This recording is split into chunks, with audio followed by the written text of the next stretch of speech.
ನಮಸ್ತೆ ಸ್ನೇಹಿತರೆ, ಇವತ್ತಿನ ವಿಡಿಯೋದಲ್ಲಿ ಕೆಂಪು ರಸಮು ಯಾವ ರೀತಿ ಮಾಡ್ಕೊಳ್ಳೋದು ಅಂತ ತಿಳಿಸ್ಕೊಡ್ತಿದ್ದೀನಿ. ಮೊದಲಿಗೆ ನಾನಿಲ್ಲಿ ಒಂದು ಪಾತ್ರೆಗೆ ಒಂದು ಲೋಟ ನೀರು ಹಾಕ್ಕೊಂಡಿದ್ದೆ. ಅದು ಕುದಿಯುವಾಗ ಒಂದು 4 ಟೊಮೊಟೊ, ನಾಟಿ ಟೊಮೊಟೊ ಮೀಡಿಯಮ್ ಸೈಜ್ದು ಕಟ್ ಮಾಡಿ ಹಾಕ್ಕೊಂಡಿದ್ದೀನಿ. ಹಾಗೆ ಒಂದು 4 ಹಸಿಮೆಣಸಿನ್ಕಾಯಿನ ಸೇರಿಸ್ಕೊಂಡಿದ್ದೀನಿ.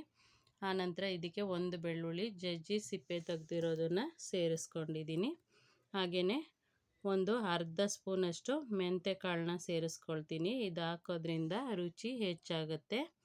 ಹಾಗೆಯೇ ಒಂದು 10-12 ಮೆಣಸು ಕಾಳನ್ನ ಸೇರಿಸ್ಕೊಂಡಿದ್ದೀನಿ. 1-2 ಟೀ ಸ್ಪೂನಷ್ಟು ಜೀರಿಗೆನ ಸೇರಿಸ್ಕೊಂಡು, ಆನಂತರ ಒಂದು ಅರ್ಧ ಸ್ಪೂನಷ್ಟು ನಾನಿಲ್ಲಿ ಅಚ್ಕಾರದ ಪುಡಿನ ಸೇರಿಸ್ಕೊಂಡಿದ್ದೀನಿ.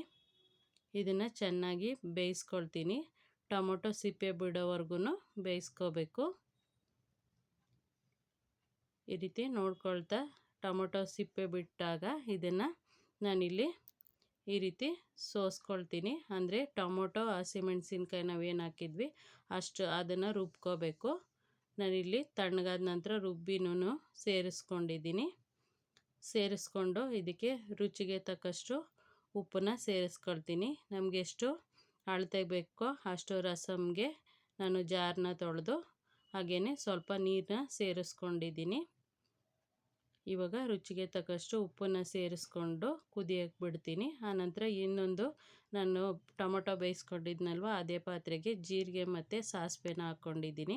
ಹಾಗೆ ಜೀರಿಗೆ ಸಾಸಿವೆ ಸ್ವಲ್ಪ ಬೆಂದ ನಂತರ ಸಿಡಿದ ನಂತರ ನಾನು 1-2 ಸ್ಪೂನಷ್ಟು ಅಡುಗೆ ಎಣ್ಣೆ ಹಾಗೆ 1 ಬೆಳ್ಳುಳ್ಳಿ ಜಜ್ಜಿ ಸೇರಿಸ್ಕೊಂಡಿದ್ದೀನಿ. ಹಾಗೆ 2 ಬ್ಯಾಡಗಿ ಮೆಣಸಿನ್ಕಾಯಿ, ಸ್ವಲ್ಪ ಕರಿಬೇವು ಸೊಪ್ಪು.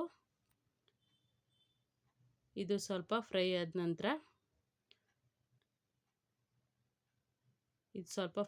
ನಂತರ ನಾನು ಹಿಂಗನ್ನು ಸೇರಿಸ್ಕೊಳ್ತೀನಿ.